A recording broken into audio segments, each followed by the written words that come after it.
This episode was co-produced by SICTIC, the leading Swiss angel investor club, which connects smart money investors with innovative and highly scalable Swiss startups.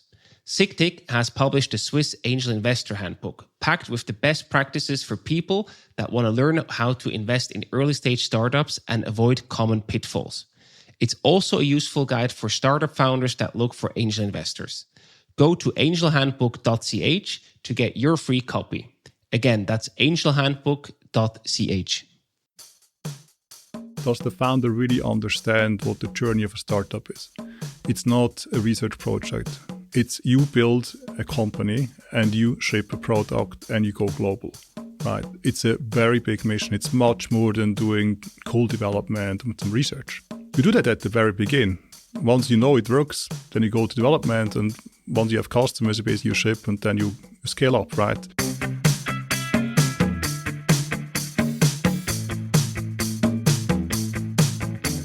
Welcome to the Swisspreneur Show, a podcast about startup stories and learnings from experienced entrepreneurs. If you enjoy listening to our show, make sure to follow the podcast and leave a rating. And now, here's your host, Merle.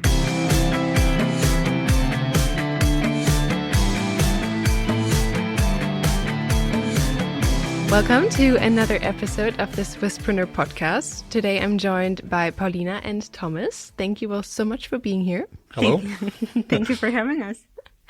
So, of course, let's start with getting to know both of you a little bit better. And the funny thing is, you both were on the podcast some years ago. And Paulina, you're the co-founder and CEO of DeepJudge, which is also what we want to talk about today. I checked, and it's been almost 2 years since we last spoke to you here. How have you been? I've been well and busy, but thank you for having me. It's great to be back. Well, thank you very much. And Thomas, there as well, I checked the last time you were here, which was episode 133, so quite at the beginning. Such a low number. Yes. Now we're at, I think, 495 nice. Or something. Yeah, so welcome back as well. As president and founder of SICTIC, tell us, how has SICTIC evolved over the past 5 years? So I'm very pleased how the whole ecosystem has evolved. I mean, looking back, SICTIC is now in the 10th year. In the first year of operations, where we had a small group of 20 investors doing 4 pitching events a year, the whole sector where we were investing only got 80 million venture capital over the course of our development. 8 years after incorporation, there was 2 billion going into fintech and ICT in Switzerland. So from 80 million in 8 years to 2 billion into exactly the vertical that we started to create with our investors. It's really fantastic. So we could start cool stuff, and other people brought in more money than the seed investors, made it amazing and global.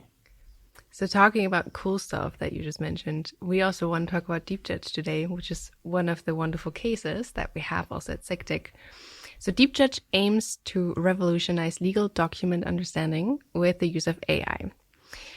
Maybe first of all, Paulina, what actually inspired you to tackle this specific challenge? So my background is actually very technical, and so is the background of the other 2 co-founders. So all 3 of us did our PhDs together at ETH Zurich, and we specialized in machine learning. And interestingly enough, my thesis topic was actually on deep generative models, and I started my PhD in 2015. And can you imagine how the whole world is going crazy for generative models? And we were working on that back then. So it was very, very interesting times for us. And we also, all 3 of us independently worked at Google in various different teams, but mostly around search. And there was a big inflection point around what AI can do for understanding and processing text. And we naturally were kind of fascinated by search and the impact on search. Interestingly, whenever we're looking for any information publicly, you just Google it, and 2 seconds later, you expect to find it. And most of the time, you do find it. But when it comes to looking for any internal information, the same really does not apply. So you always wonder how the document was titled, where it's saved, is it in this system, is it in that system? We kind of got into that topic, but we learned that the same problem really is magnified in the legal field. So it was almost crazy to us to think about that the large law firms are sitting on hundreds of millions of documents that they have accumulated over the years. And they contain all the emails that have been sent with advice, or the contracts that have been negotiated, or, memos that have been researched and written. Yet every single time a lawyer is asked the question, have we done this before? Or what is a good starting point? They would either send, they call them pardon the interruption emails, to inquire firm-wide whether somebody has seen or heard something similar before. Or they would send an associate to kind of dig through the data in each individual system with kind of Boolean queries that is Google 20 years ago. And it's a massive disconnect between the users and the data, while the data is the holy grail of the legal vertical. So we recognized the inflection point. We were very excited about it. It's a very technically challenging problem to solve, and that's how DeepJudge started. And when we look at the market, how many law firms, I don't know if you can say that in general, how many people use AI these days in their law firms to do this documentation, for example? I mean, AI is a very broad term, so a lot of them. Yeah. But now the market is, including the legal field, kind of very, very open to AI products. And we know that SICTIC was invested into DeepJudge, or interested into DeepJudge. We organized the first round. Exactly, very early on. And I joined the board as an observer when the first round happened. So I've seen the journey very close, and I'm super happy about the development. What made it stand out to you right from the beginning? First of all, it's not the average team, I would say. I mean, all the founders have their very strong personalities. They have a lot of perseverance. They're super smart, but what I like the most is they all get things done. I mean, they do more than just they're founders, right? Or have titles. No, they really want to change how this industry works. And this commitment, just from day one, I met each of them. I went, wow, is it possible to have people that are so committed together working on the same mission? And it's really, I mean, the people were amazing. And of course, some people said, why do you invest in a legal tech startup? There's no lawyers in the founder team. And there's a very good reason for it. I mean, of course, they have a lawyer, for example, in the board, but they have also lots of people that help them, from the customers that give them all the know-how. But there's a good reason why I don't need a lawyer in the founder team of a legal tech AI. You want to cover not just one specific legal field, because most lawyers have a very deep knowledge, not a wide knowledge. And if they want to cover all the specialties, they would need lots of different lawyers in the core team, which doesn't make a lot of sense, because they need them until the system is better than the lawyers or helps them in the right way. And that's why you need lots of specialists, not just one alone, right? So it can even be an advantage. If you look at others like N26, builds a bank without bankers in the core team, right? They also had quite some success. I was also happy to be in the first round there. So it actually can be an advantage to not have the experts from day one in the core team. But later you need them, of course. And do you see the sector, so AI-powered legal tech, as a very promising sector also in the future? In general, I feel legal work still is very much based on text processing software, which is really like office software, very old-fashioned, doesn't have a lot of intelligence. A lot of work done by paralegal, I feel, is basically manual. It's like you go to the library, look at all the books, and then you collect the wisdom. And if you do that in-house with millions of documents, it doesn't scale. And it's also not fun to do, right? So I think automation in a field where you have lots of basically almost confidential or internal inputs, it's the future, because if a partner goes away, who has the know-how, right? The know-how is in the people's heads and in the documents. So either you somehow try to retain the partners, but you cannot, because one day they go and have another life, they drop out of the work cycle. So then you have to go to documents, and this is basically the data is the gold of these law firms. And I think, it's exactly what you need to make accessible. And I think, the law field, for a long time, it looked like they don't need that because they have nice salaries and there's more demand than good lawyers. But now with automation, a lot of lawyers can become better lawyers, right? And if they don't do so, they're either too slow or too expensive, or they cannot do the job anymore. So I find the field very exciting, And you mentioned something just prior, that there's no lawyer on the founding team. Yes.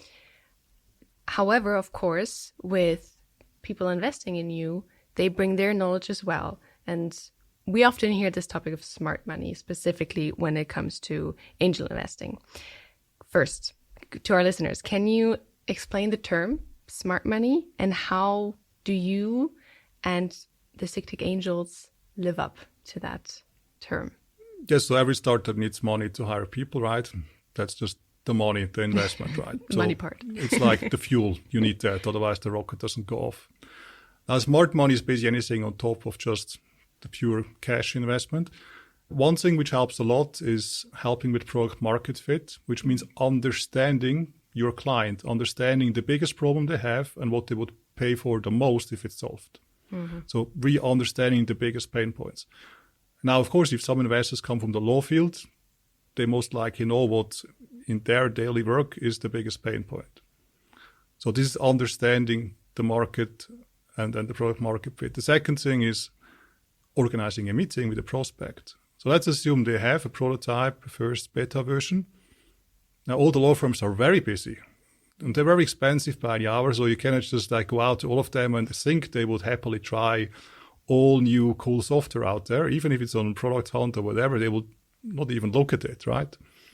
And that's the other thing. If you have an active business network into your future clients, into your prospect clients, and this is exactly what angels have because they do investment on the side as a hobby.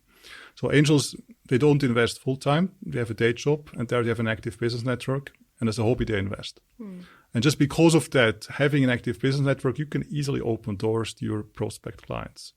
And that's, I think, the other thing, which helps a lot if you have a cool product to really show it to your clients.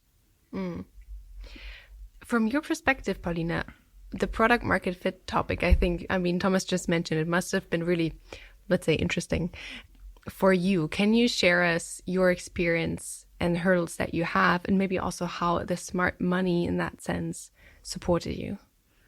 Yeah. I mean, the hurdles of kind of go-to-market change with every stage of the company. At the very beginning, obviously, us being technical founders, the main topic was how do we build credibility and we get to score the first customers to kind of prove what we're doing and also reiterate on the product. That evolved a lot of things, right? Including understanding how to sell to a very highly regulated industry, how to do the right pricing, how to present it to them. And this is where we got a lot of help from the investors. So the angels are a way to kind of expand your team without hiring people at the beginning. And that was very, very valuable for us, especially kind of as a founder team of 3 technical personalities. The next stage was mostly around expansion into the US and tackling a completely new market with new dynamic, building a team in the US and then trying to instill the same values and keep the culture among the different teams. Again, investors are really helpful here with hiring, connecting you to the right people, but also they get to see a lot of different startups and what works and what doesn't. And I value that a lot. I never want us to reinvent the wheel. If there's something that I can learn from the experience of others, that's very, very valuable. And the third stage of DeepJudge is now more around scaling up and looking at new distribution channels and just bringing the product more rapidly to market. And this is where a lot of the VCs are now helpful as well. How many are you now in total? We're around 50 now. Okay. And how many of those are based here and how many are based in the US? Around 10 are in the US and the rest are here in Zurich. Do you have any examples on, because you mentioned just now that it's important to keep the culture alive, of what kind of things you do? Do you have any processes or, I don't know, regular traditions or things that you do to keep that culture intact? So for us, the interesting thing is that here in Zurich, we have the product and the tech team. We come to the office in person. We hire a lot from the universities here, and that is working really well. In the US, we have mostly our commercial team. So that includes sales and customer success, because US is one of the largest target markets. So we're very aware that the team is kind of divided, not only geographically, but also by function. And we really, really don't want there to be silos. You know, oh, we're the engineering team and we're the sales team and we're the marketing team. So we try to make them feel like they're part of one team. And that includes regular team events. We actually try to fly the US team maybe twice per year here, and we organize team building activities, which really, really help. We organize regular updates, weekly updates where the whole team attends, and we try to really encourage kind of cross-functional team activities so that we kind of break these silos. When it comes to the culture, I think it's more around how you live it and how you behave, and that translates. Did you see a difference in entering the Swiss market versus the US market in terms also of how people were happy or not as happy being approached by you? You mean on the client side? We have not had problems. I mean, obviously the US market is kind of much more, you asked before kind of whether AI is a thing now in legal. It used to be at the beginning whether to use AI. Now, post ChatGPT, it's no longer a question whether to use AI. It is a question of which AI to use. The market is very competitive, especially in the US when it comes to law firms. So it is much easier to get in contact. They just have to look at the different products and see, especially if one of their competitors are using you. They're very interested into what you do and speaking with you. So interesting. And when you look at the factors that you use to evaluate also in order to invest into a startup, Thomas, what were maybe the key factors that you looked at prior when you invested into DeepJudge? And maybe also, you mentioned already the founders are very hands-on and they really do the work. What kind of qualities are you looking for in founders? So in general, when you assess a case as a business angel, look at two major dimensions. One is the potential of the team, and the other one is potential of the business. And you need to believe that both of these things are pretty out of the norm. You cannot be the average founder and a medium-sized opportunity, right? Now, looking at these two things, talking about founders, I think you first of all want to understand, does the founder really understand what the journey of a startup is? It's not a research project, right? It's you build a company and you ship a product and you go global, right? It's a very big mission. It's much more than doing cool development and some research. You do that at the very beginning. Once you know it works, then you go to development, and once you have customers, basically you ship and then you scale up, right? And this transition, I mean, the question is, can a founder transition from being a great researcher to a great developer to be an amazing leader and really scale this up? Because ultimately, when the company has more than 100 employees, most of the founders will not be coding anymore. They're going to lead others. They're going to define strategy. They're going to hire. They're going to help the salespeople to be even more productive, right? And then you need to see, can this team evolve from their personalities, and also are they even interested to do something more than just what they did maybe at ETH in the research team? When I hear from a founder, my life is all about this research. And of course, I want to have a startup because I heard you can earn money with that. I said, look, I'm not sure if you love research so much that you want to be a CEO, because then you do almost no research anymore, right? And so you need to be true to yourself. And I also look for authenticity. Like, do they believe what they tell me? And if I get it across that they truly are in it, they know what's coming, and they know it's not easy, and they will have to fight, and they're totally up for it because they have thought it through. And not just alone, they also did a discussion in the team. Is the whole team willing to really do that? I mean, then you find them on the same mission. And then I look for alignment. Are they all on the same mission? Do they understand what will come in the next few years, right? Because it's a journey of 5, 10, 15 years.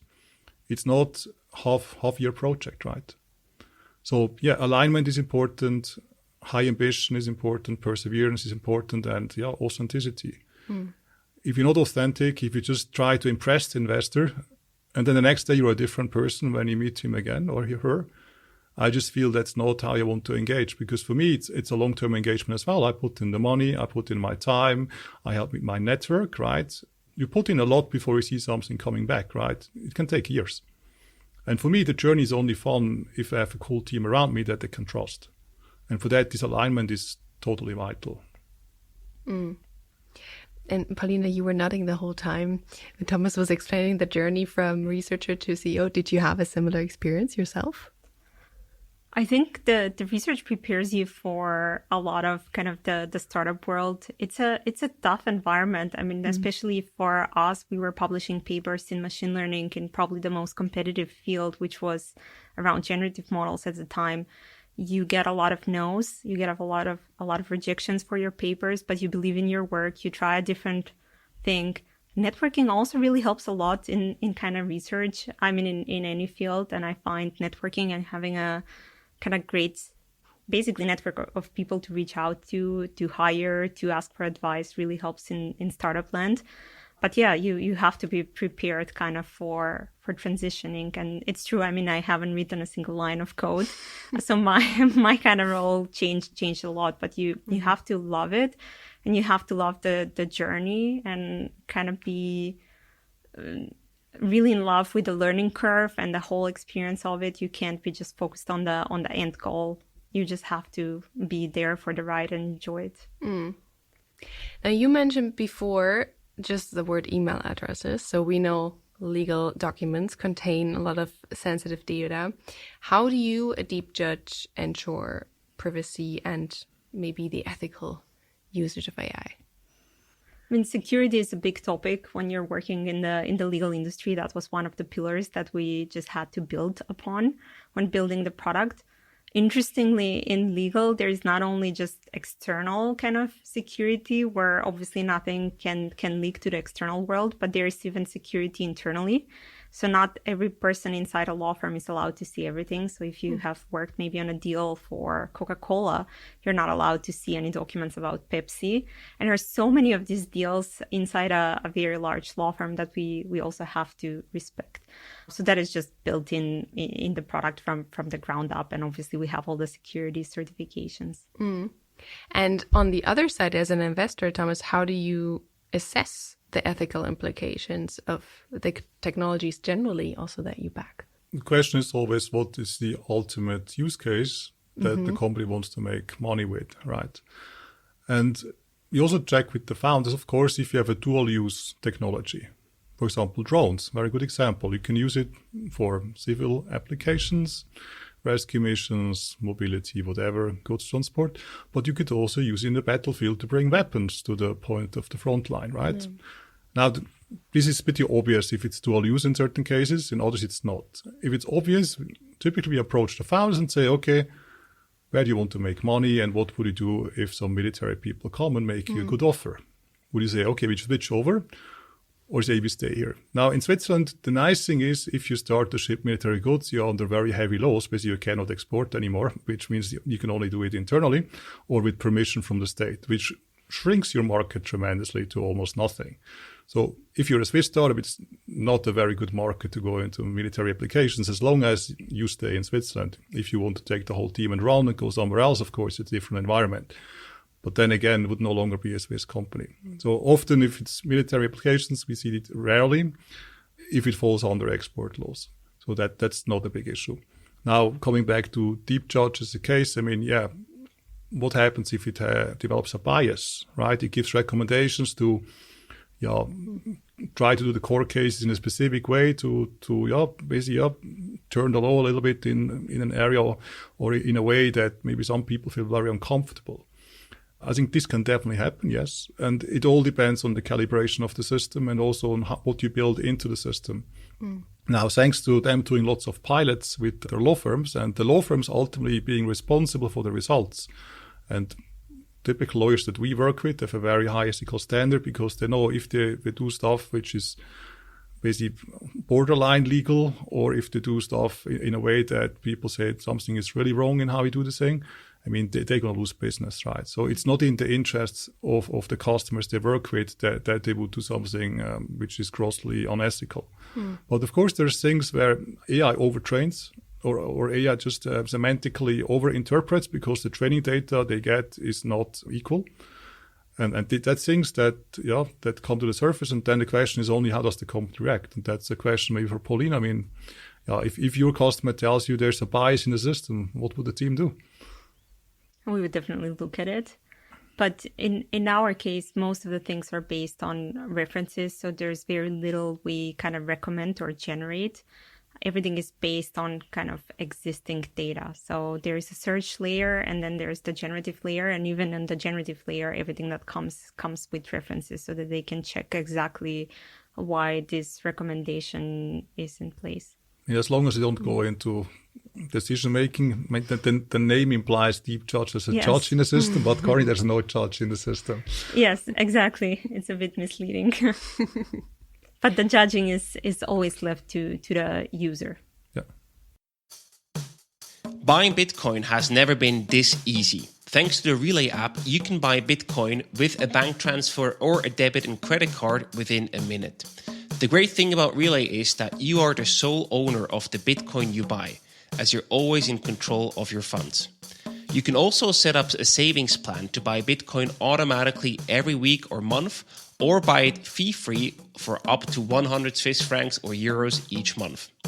Take control of your future today by downloading the Relay app in your app store of choice and use the code SWISSPRENEUR to enjoy 10% less fees.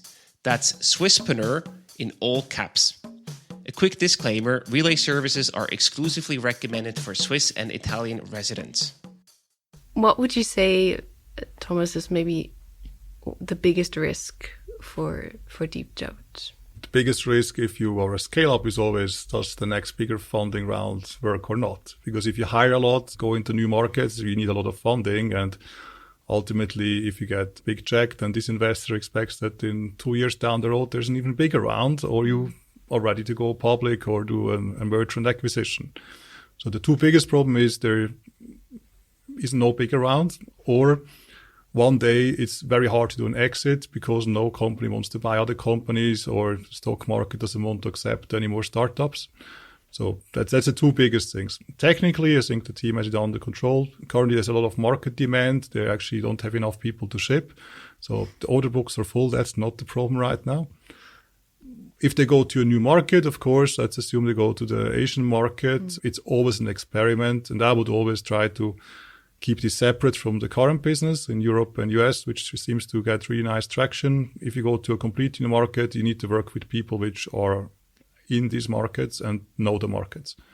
So, I mean, that's why the board is there. I mean, if they were to go to completely new law systems, into new cultural systems, or into differently regulated systems, I would definitely try to keep this risk apart from the core company. And but that's a thing for the board, right? And you just mentioned now funding and exits, so I will move these questions right over to you, Paulina, because we know that 1 year ago you raised an 11 million seed round by a top-tier US-based VC, and this year you raised a large 40 million Series A with, again, you see US, or to be more specific, California-based VC. What's your secret? What's your secret sauce? How did you manage to get such a big round? So when fundraising, there are three things we really care about in no particular order, but one is obviously the terms. That includes the amount and the valuation. 2 is the fund, and 3 is the partner. And we really, really care about who we're going to work with. That is one thing that is really, really important to us as founders. So we've been very, very lucky with the first set of investors and the angels that really helped us accelerate the journey. And we want to replicate that always with also the VCs that come on board. So the way I like to do it is I like to maintain relationships with a number of VCs that I think kind of match the criteria. So there are funds that I like, and I like the partner, and I've heard great things about the partner from maybe some of their other portfolio companies. And we stay in touch over the months. And I think that's a great way because we get to communicate. I get to get help from them, so they can help either with introductions, or they have always recruiters in place. They can help you with hiring. And on the flip side, they see how we execute and how we deal with kind of what we've promised, whether we are on target or not. And then when it comes to fundraising, then it makes things much easier. So when you're kind of ready to pull the trigger, you can just say, okay, now I'm ready. And then you can do things smoothly. So that's how we did our latest round, and it worked very nicely for us. I think it's like a very good guidebook on how to do it good, basically. How often are you two in contact with each other? often. Yeah, Yeah. not just two of us, but also I have a lot of exchanges with the other co-founders. Yeah. They address different topics. Yeah. I mean, there's things where, for example, there's a possibility to present, right? And then I need a speaker. It's always good to have amazing examples. That's what people want to learn, because everybody wants to understand how did they do it? How can I learn from it, right? Or sometimes there's just a new development in the market, or some VC that comes to Zurich and wants to see some interesting startups. Then, I mean, just basically make it work. And the nice thing is, if founders are very responsive, then, I mean, you get so much out of your angel investors. If you have a founder that doesn't write back for 3 weeks, and anything which is short term, I wouldn't even consider communicating anymore. But with that team, all of them within like 24 hours, and sometimes even like within hours, I get a response. And very often it's a very good match, because I can help them and they can take it one step further. So it's really that I give them either an introduction or some insights, but it's not the end of it. Yeah. And if they get it from many sides and they discuss it in the team, then in the end they have a much better understanding what they need, when they need it, how to prioritize, what to maybe not do at all. And it's totally fine. If an angel comes with an idea, you could do this and that, and then the team says, okay, we reflected it, but we will not do it this year, we'll do it maybe next year. That's a much better answer than just, we don't care, right? Yeah. Because maybe in 3 months it's very relevant, right? Or sometimes people ask me, I want to work for a fantastic company. Can you recommend me 5 of your cool startups? And then when I know they're hiring, I can recommend. But if I don't know they're hiring, what would I say, right? Yeah. So it's a constant discussion. Of course, the board meetings are the formal parts, but there's lots of things going on in between. Yep. And sometimes board meeting is just necessary to take decisions. The more interesting part is basically the pre and after discussions that we have. Yeah. I think it really helps a lot to stay in touch, because then you know kind of what's top of mind and what's relevant for the startup as well. I dislike kind of having a pure reporting relationship where we just see each other once or twice per year and then you just get our report on how we're doing. I much prefer to kind of keep in touch, and then there are different things that come up all the time, right? For even the whole fundraising, Thomas has seen the VCs that we're speaking to. We're always interested in his opinion, the term sheets that we're getting, and everything along the way that helps us massively. And through this, I guess also you can make a decision prior if you want the person on your table or not. Yes. And looking into the future, what are the most likely exit scenarios for DeepJudge? I think there are all sorts of possibilities for DeepJudge, and that makes it exciting. The legal tech space is known to be very acquisitive, and DeepJudge is, of course, a very high caliber product. But right now, we are really not focusing on the exit. We are focusing on growing, and then we see. And what exactly is next? Where are you expanding into new markets? Are you launching new features? What's happening next? So we're growing on all fronts. I think one of the most recent, proudest moments for me was that there was a survey done by, it's called Skills. It's an organization in the US that interviewed the top 100 law firms as to which product they use the most and they would recommend the most. And DeepJudge scored the highest. That's and amazing. That was a really, Congrats. really amazing, thank you, moment for us, because, a startup coming out of Europe to score the highest in the highly competitive US market. But that is exactly what we want. We really want to bring actual value, and we want to bring a product that people love and use and gets real kind of traction and ROI. So now kind of encouraged by that, we're growing on all fronts. One is obviously the people front. We are hiring here in Zurich and also in the US. That's kind of one of the standard scaling up challenges and exciting areas. The other one is the product. I think we are not stopping to develop the product anytime soon. The whole world of AI agents and assistants made enterprise search be even more of a necessity. Now it's almost kind of the fundamental building block that you just have to put in the tech stack of a company to make the orchestration and the connection of all the agents with the actual data while respecting all of the access rights, permissions, and ethical walls that we discussed previously. So we're in a really, really strong position there by being the only ones that do this for the legal sector. So we're quite excited about all the things that we're building on the application side. And then the third one is, of course, kind of growing the market share. And we are not entering new markets. We're still focusing on the US and European market because they're quite large and there's still a lot to do. That sounds super exciting.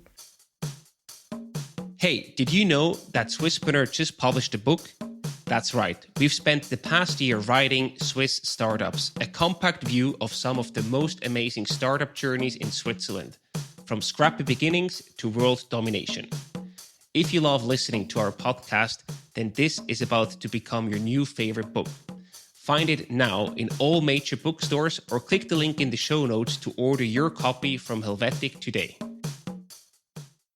Is there anything, any lesson, any, learning, something that you can give to our listeners from your experience, something that you want them to know? I mean, for me, honestly, the team has been the most important part of the journey. And the team comes in many shapes and forms. The first and foremost is kind of the founders.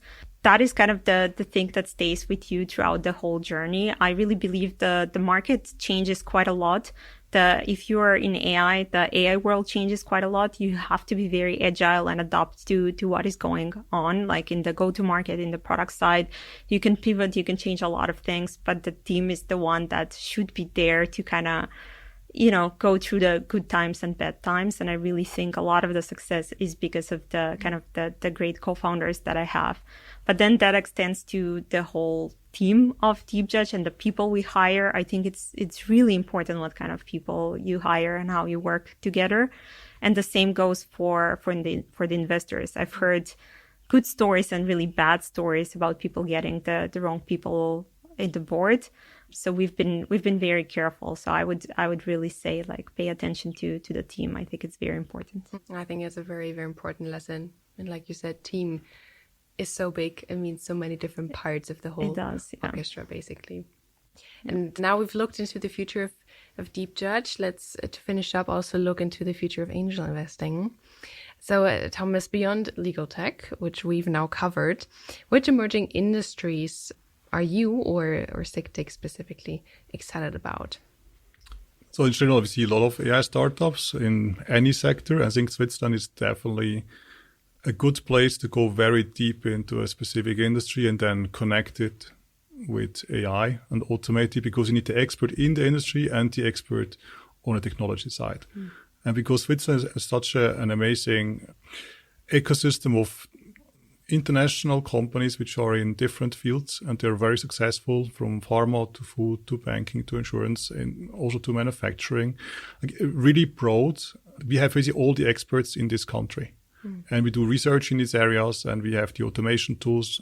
I mean, look at these initiatives around AI, from ETH AI Center to the Swiss National Institute to the supercomputing center that they built out. I mean, we can really apply explainable AI to almost any deep tech industry problems. Totally excited about that. We see a lot of health tech applications also, where data which is in the hospitals or with the patients is currently not really used to the benefit of the patient. I think with a better system to make this data useful and really make it available when it's useful, we will see lots and lots of new applications, and also help people to have a longer life, a healthier life, and also do preventative medicine or personalized medicine. I see huge potential. And also here we have really good clinics. We have a lot of groups researching this data, and we have startups that want to work in these fields. I think we go in the right direction now to make this data accessible, but then we need to create value out of it. And outside of health tech and AI, I still feel anything that fosters a fairer world, like collaboration among different stakeholders, brings them close together, doesn't like split them up, doesn't put borders in. Anything that enables this collaborative aspect to bring the best out of all the people globally. I mean, this is also very exciting. I would say like a new way of social networking, where basically people collaborate on the same mission in a way where it doesn't matter where you are, right? Make all these things global. And technology can do that.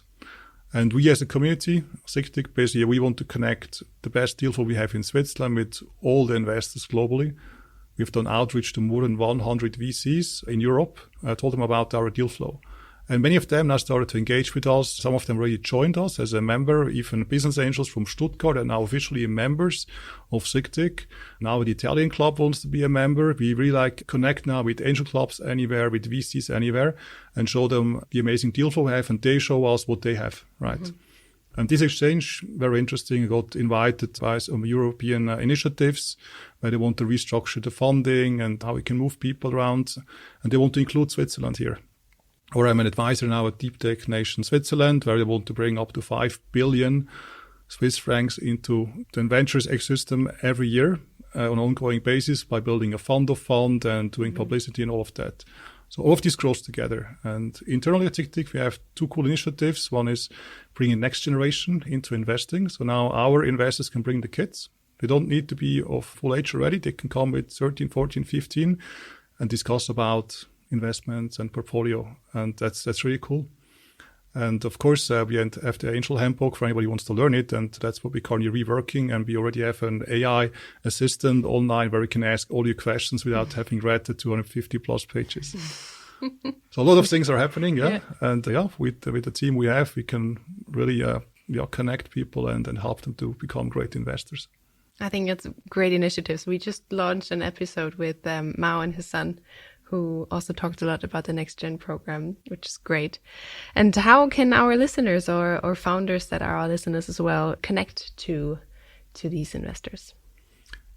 How do you connect to investors? Very simple. You go to our website, check out an event. First of all, to see pitches, you look at the live stream. If you want to meet investors, you need to come to one of our events, because there, after the pitching session, we always have a networking apéro. So you're going to see 150 plus investors at most of our events. And we do that about 10 times a year. And then we have lots of educational classes. So people that are not so sure how it works to invest, they come to our academies, and then they learn from other people that have done it. They can ask all the questions. Every question is a good question if you want to learn it, right? And then we bring them together, and after some evenings, they suddenly feel comfortable to do it. That's brilliant. That would have been my next question. How do I start? But now I know where to go. That's perfect. Meet like-minded people first, look at lots of deals, and then invest. Thank you so much. This was an episode packed with wonderful insights and advice and experience. I'm so happy to have had a chance to talk to both of you together. I think this is also a wonderful thing. It doesn't happen that often that we get both the founder and the investor on these episodes. So I'm very thankful for that. And I'm excited to see what's happening with DeepJudge and with SICTIC. So thank you so much. Thanks for having us.